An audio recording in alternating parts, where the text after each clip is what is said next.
بسم اللہ الرحمن الرحیم۔ آج ہم جس مقام پر کھڑے ہیں یہ اس قصبے کا نام موتا ہے، اور اس مقام پر 629 میں ایک جنگ ہوئی تھی جس کا نام جنگ موتا ہے۔ اور جنگ موتا کا جو بیک گراؤنڈ ہے وہ یہ ہے کہ رسول اکرم صلی اللہ علیہ وسلم نے ایک سفیر کو بصرہ کے حاکم کے پاس خط دے کر بھیجا،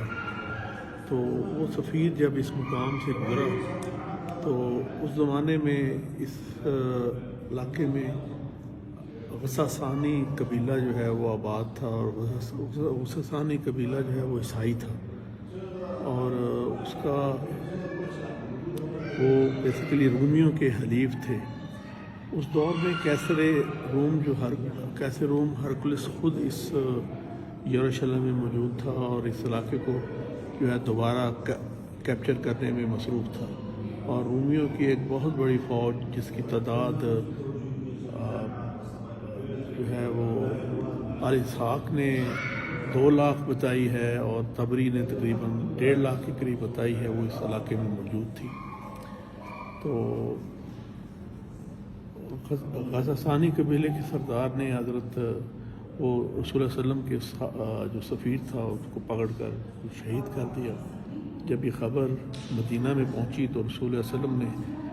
ایک وفد غساسانی قبیلے کے سردار کے پاس بھیجا اور ان کو یہ کہا کہ ہمیں جو ہے اس کا تاوان دیا جائے۔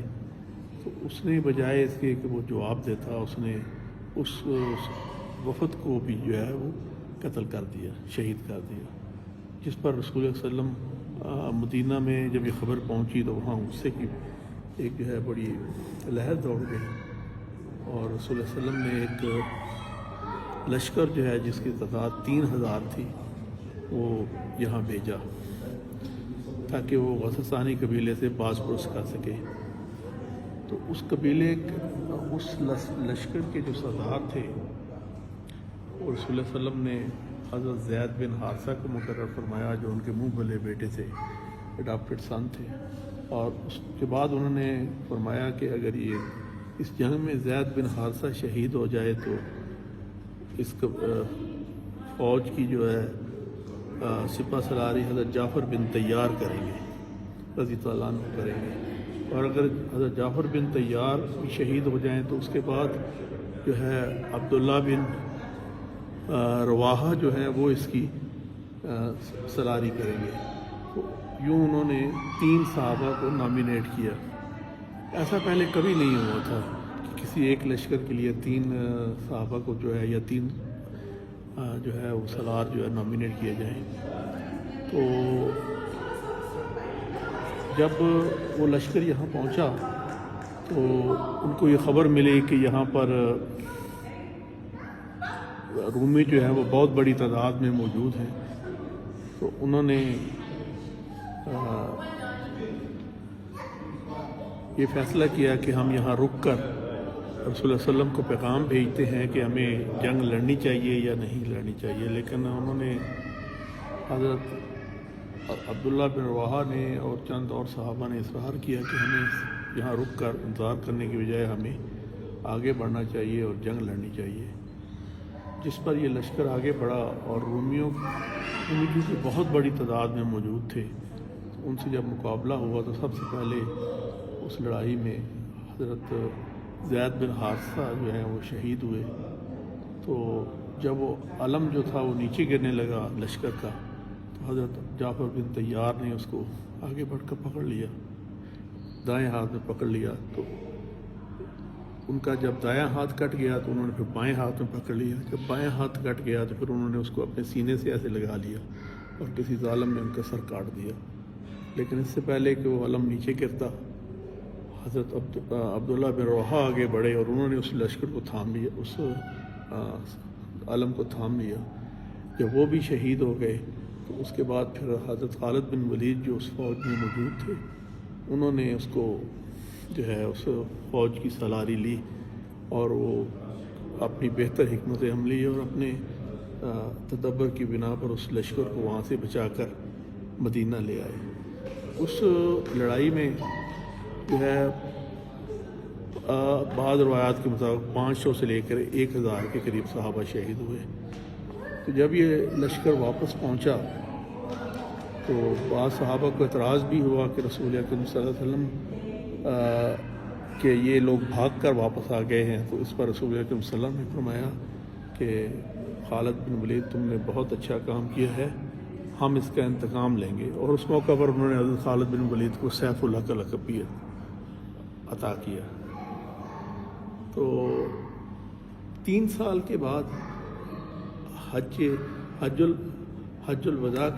کے بعد رسول اللہ علیہ وسلم نے حضرت زید بن حارثہ کے بیٹے اسامہ بن زید کو ایک اور لشکر کی سلاری سونپی اور تمام صحابہ کو حکم دیا کہ وہ اس لشکر میں شامل ہوں، اور انہیں مسلمانوں سے کہا کہ آج انتقام کا وقت آ گیا ہے۔ تو چند لوگوں کو اعتراض بھی ہوا اس پر کہ حضرت اسامہ بن زید صرف 18 سال کے نوجوان تھے، تو وہ کیسے اس کی قیادت کریں گے؟ لیکن رسول اللہ علیہ وسلم نے جو ہے وہ اپنا فیصلہ جو ہے برقرار رکھا۔ اسی دوران رسول اللہ علیہ وسلم جو ہے وہ دنیا سے رحلت فرما گئے، پردہ فرما گئے۔ تو جو ہے اس لشکر کی جو ہے وہ بالکل روانگی کے لیے تیار تھا، تو اس کی روانگی جو ہے معطل کر دی گئی۔ حضرت ابو بکر خلیفہ بنے تو انہوں نے خلیفہ بننے کے بعد جو سب سے پہلا حکم دیا وہ انہوں نے اس لشکر کو روانگی کا حکم دیا، اور اس لشکر میں اس وقت حضرت عمر، حضرت ابو عبیدہ بن جراح، حضرت سعد بن وقاص اور بہت نامی گرامی صحابہ جو ہیں وہ موجود تھے۔ تو حضرت اسامہ بن زید جو ہیں وہ پہنچے، یہاں پر آئے اور انہوں نے غسسانی قبیلے کے سردار کو قتل کیا اور اپنے والد کے جو ہے اس کے انتقام کا بدلہ لیا اور رومی فوج کو شکست دی۔ تو یوں حضرت زید کی حضرت اسامہ بن زید کا وہ جو فتح تھی وہ روم کے اندر، شام کے اندر وہ پہلی جو ہے وہ فتح گنی جاتی ہے جس نے بعد میں آنے والی فتوحات کا دروازہ کھولا۔ تو آج ہم اس جگہ پہ موجود ہیں اور یہ حضرت جعفر بن طیار کا مقبرہ ہے، اور اسی مسجد میں جو ہے وہ حضرت زید بن حارثہ کا مقبرہ بھی موجود ہے، اور حضرت عبداللہ بن رواحہ کی قبر مبارک ہے وہ ایک علیحدہ مسجد میں ہے۔ تو یہ قبریں جو ہیں اسی ترتیب سے بنائی گئی ہیں جیسے جیسے وہ گرتے گئے اور شہید ہوتے گئے۔ تو یہ حضرت زید بن حارثہ کی قبر ہے اور حضرت جعفر بن طیار کی قبر ہے۔ تو ابھی ہم آپ کو حضرت زید بن حارثہ کی قبر پہ لے کے چلتے ہیں۔ تھینک یو، السلام علیکم۔